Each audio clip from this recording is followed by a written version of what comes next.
ఇంటి ముందున్న వారందరూ దీవించబడుదురుగా, ఇంటి వెనుకున్న వారందరూ దీవించబడుదురుగా, వీధులున్న ప్రజలందరూ దీవించబడుదురుగా.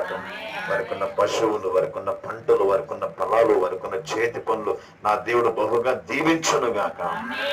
ఈ రోజు రాత్రి ఈ అన్నవరం గ్రామాన్ని, గ్రామ ప్రజలందరినీ దేవాది దేవుడు రక్షకుడైన ప్రభు ప్రేమిస్తున్నాడు. ఆయన ప్రేమరిగిన బిడ్డలుగా ఇక్కడ మనం చేరి ఉన్నాం. ఆ ప్రేమను పొందిన బిడ్డలుగా మనం ఈ రోజు ఆ ప్రేమను ఇక్కడ చాటుతున్నాం, ప్రచురపరుస్తున్నాం, ఆ ప్రేమను వెదజల్లుతున్నాం. ఆ ప్రేమను విత్తనం అనేకమైన హృదయాలకు వెళ్ళునుగాక, అది ఫలించునుగాక, అభివృద్ధి చెందునుగాక. ప్రార్థన చేసుకుందాం. ప్రకాశాన్ని కొద్దిసేపు అంతా వాక్యం పంచుకుంటారు. అందరూ కూడా ప్రార్థనలో ఉండి ప్రభుని స్తుతిస్తూ ప్రార్థన చేద్దాం. యేసు నామమున అడుగుచున్నాను తండ్రి. ఈ తెలివితేటలు లేవు, దోచుకునే తెలివితేటలే కానీ నిలబడి ఒక హోదాలో ఉందాం, పైకి వద్దాం అన్న తెలివితేటలు లేవు. కొంతమంది ఉంటారు ఉన్న దానిని చక్కగా భద్రం చేసుకోవాలని, ఉన్నదాన్ని చక్కగా నిలబెట్టుకోవాలని అన్న తెలివితేటలు తక్కువ ఉంటాయి. స్తోత్రం కలుగుడు. కొందరు ఉంటారు కష్టపడి చేద్దామని ఉండదు, అన్యాయంగా సంపాదించుకోవాలి. నాకు ఎందుకు చాలా ఆశ్చర్యం వేసింది. అలా కూర్చుంటారు,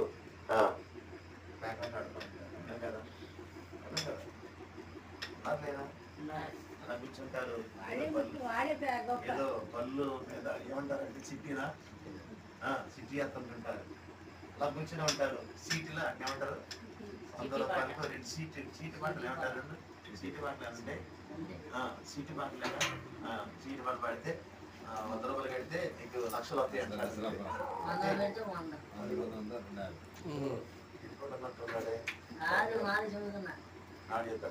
అలాంటి చేయకుండా ఆయన స్తోత్రం కలుగును గాక. అలాంటి ఒకవేళ మనం చేసినా, అలాంటి మనకు వచ్చినా, అలాంటి మనం చేసినా, అలాంటి మనకు వచ్చినా సరే అవి మనకు ఆశీర్వాదం కాదు, మనకు అవి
సంస్థ విరిగిన వాడి, నువ్వు సంస్థను చూసేవాడి ప్రభా.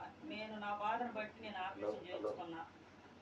అది లోపల ఎందుకు వచ్చిందో ఏందో నీకే తెలుసు ప్రభా. పరం డాక్టర్ నీవయ్యా, పరం వైద్యుడు నీవయ్యా అని అట్లనే ఆ బాధలోనే నేను ఏడ్చి నవ్వినోడు ముందు జారిపడ్డాడు. నన్ను చెయ్యొద్దయ్యా, ఆపరేషన్ చేయించుకుంది, మా మాట లేకుండా చేయించుకున్నది. నా పుట్టింటి వాళ్ళు అందరు నన్ను అంటున్నారు, ఏదన్నా తేడా పడిందంటే ఎన్ని కావిస్తారన్నా ప్రభా.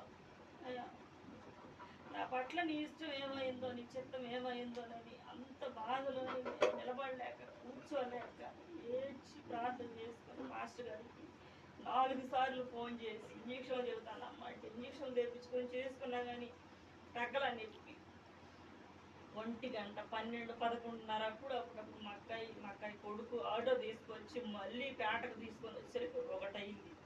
ఆ ఆటోలో కూడా నేను ఏడుతానే కూర్చున్నా. తండ్రి, అక్కడికి పోతే ఆమె ఏం చెప్పిద్దో, ఈ నొప్పి ఎందుకు వస్తుందో నాకు తెలియదు అయ్యా, నీకే తెలుసు అయ్యా అని నేను ఏడ్చి ప్రార్థన చేసుకుని, తండ్రి ఈ నొప్పి తగ్గిపోయి నాకు బాగుంటే నీ సన్నిధిలో నేను సాక్ష్యం చెబుతానయ్యా అనుకున్నాను.